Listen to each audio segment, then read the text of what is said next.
लौटनपुर नाम का एक छोटा सा गांव था। गांव का नाम बड़ा ही दिलचस्प था।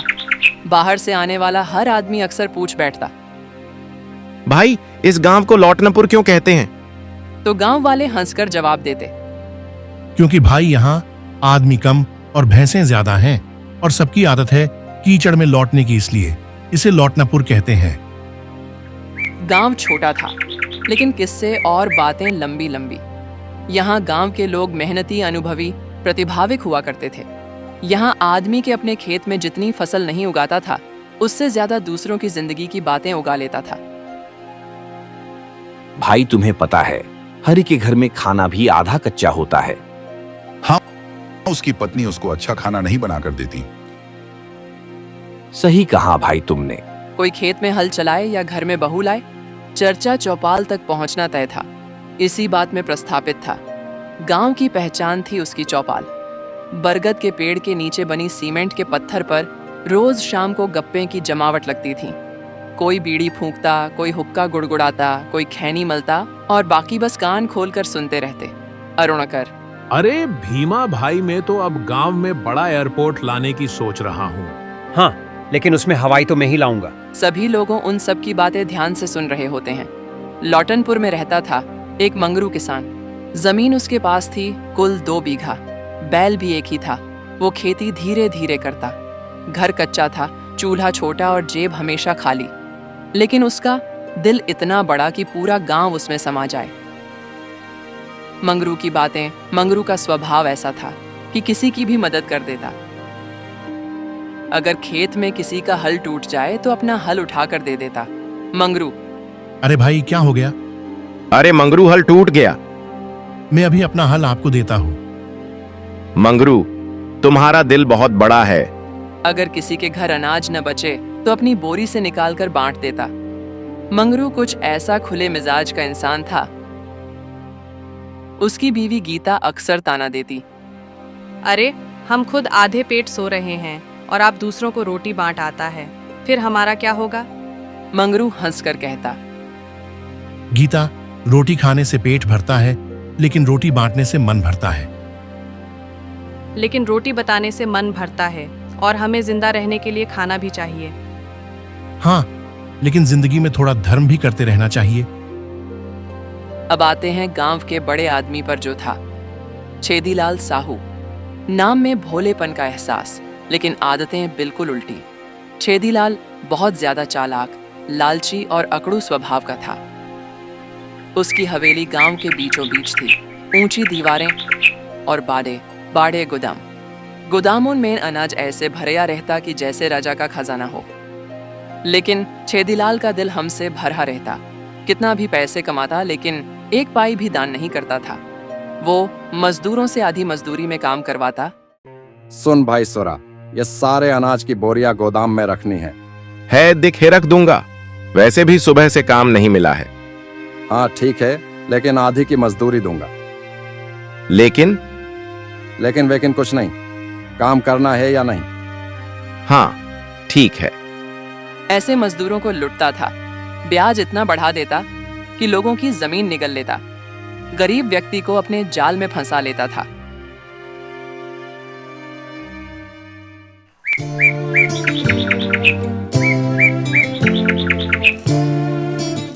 अगर कोई गरीब उसके दरवाजे पर मदद मांगने आए तो कहता, अनुपमा, छेदीलाल साहब, थोड़ा खाना पड़ा हो तो दीजिएगा। काम करो वरना निकलो, मुफ्त में यहाँ कुछ नहीं मिलता। छेदीलाल निस्वार्थ और करहौर स्वभाव का था। गांव के बच्चे तक उसे देखते ही फुसफुसाकर कहते, देखो देखो, छेदी आया। ये तो हमारी गुड़ की गिल्ली भी ब्याज पर ले ले। चलो कहीं छुप जाते हैं, नहीं तर हमारे खेलने पर भी पाबंदी लगा देगा। गांव के ज्यादातर लोग छेदीलाल के स्वभाव से परेशान थे। शाम को चौपाल पर अक्सर मजेदार किस्से होते। वहां ज्यादातर लोग हंसी मजाक करने में बैठते थे। एक बार पंडित रामलखन ने हंसी हंसी में कहा, देखो भाई, मंगरू गरीब है मगर दिल वाला, और छेदी अमीर है मगर दिल का टेढ़ा। भगवान कभी न कभी हिसाब बराबर जरूर करेगा। गांव का बनिया हरिराम बोला, पंडित जी, हिसाब तो हम भी बराबर करते हैं, पर भगवान का हिसाब बड़ा पक्का होता है। सब हंस पड़े। छेदीलाल भी वहीं बैठा था। अकड़ कर बोला, अरे हिसाब किताब भगवान नहीं, पैसा करता है। जिसके पास पैसा है वही असली राजा है। सही कहा भाई तुमने। मंगरू ने धीरे से कहा, छेदी भैया, पैसा मिट्टी है, लेकिन असली दौलत तो लोगों का प्यार है।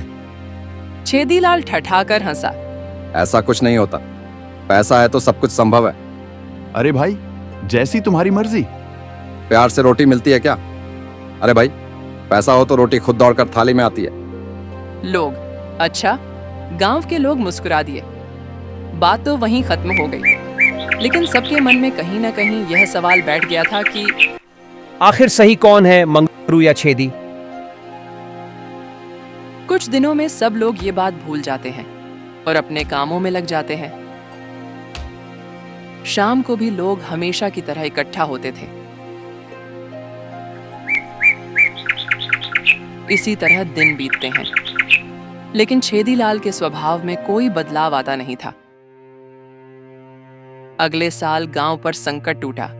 बारिश रूठ गई, कुएं सूख गए, तालाबों में दरारें पड़ गईं, खेतों में धूल उड़ने लगी।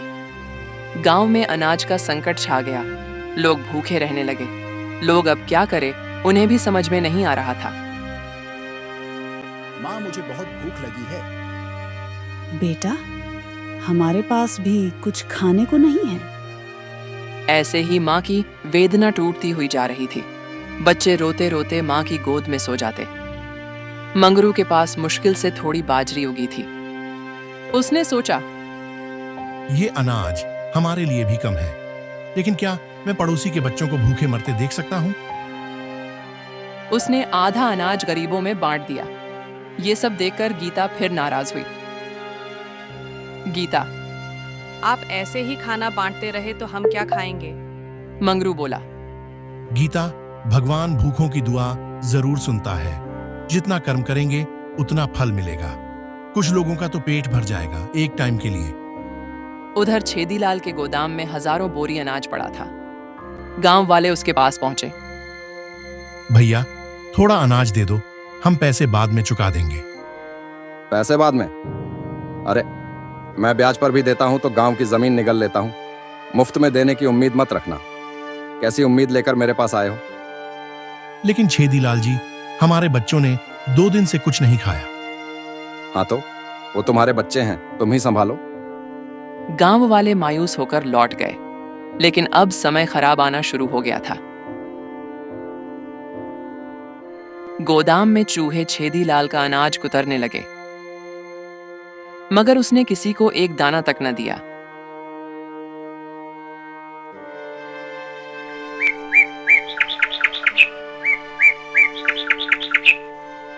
कुछ दिन बाद सरकार से मदद आई। अधिकारी गांव में पहुंचे और पूछा कि इससे पहले अनाज और राहत दी जाए। गांव के बुजुर्ग बोले, मंगरू किसान को उसी ने अपने अनाज से सबको जिंदा रखा है। अगर उसका सहारा न होता तो गांव आधा खत्म हो जाता। मंगरू, तुम्हारे इस काम से मैं प्रभावित हुआ। अधिकारी ने उसी वक्त मंगरू को प्राथमिकता दी। मंगरू को राहत भी मिली और साथ में गांव वालों की दुआएं भी। छेदीलाल सोच रहा था कि अधिकारी सबसे पहले उसके दरवाजे आएंगे, लेकिन सबके सामने उसकी असलियत खुल गई। साहब, मुझे भी अनाज दीजिए। नहीं साहब, इसके पास पूरा अनाज का गोदाम भरा हुआ है। इससे उसे राहत की एक दाना भी न मिला। कुछ महीने बाद मानसून आया। गांव में बारिश जोरों से हुई। गांव फिर हरा भरा हो गया। मंगरू के खेत में फसल खूब लहलहाई। जिन लोगों को उसने अकाल में बचाया था, वही लोग अब उसके खेत में काम करने आए। उसकी फसल इतनी बढ़िया हुई कि पूरे गांव के लिए अनाज काफी था। लेकिन पास ही में का खेत था, उसके के खेत में कीड़े लग गए। मजदूरों ने काम करने से इनकार कर दिया। कल से मेरे खेत में काम करने आ जाना। जब हम भूखे थे तुमने तब मदद नहीं की, अब हम तुम्हारा भार क्यों उठाएं? छेदीलाल अकेला पड़ गया।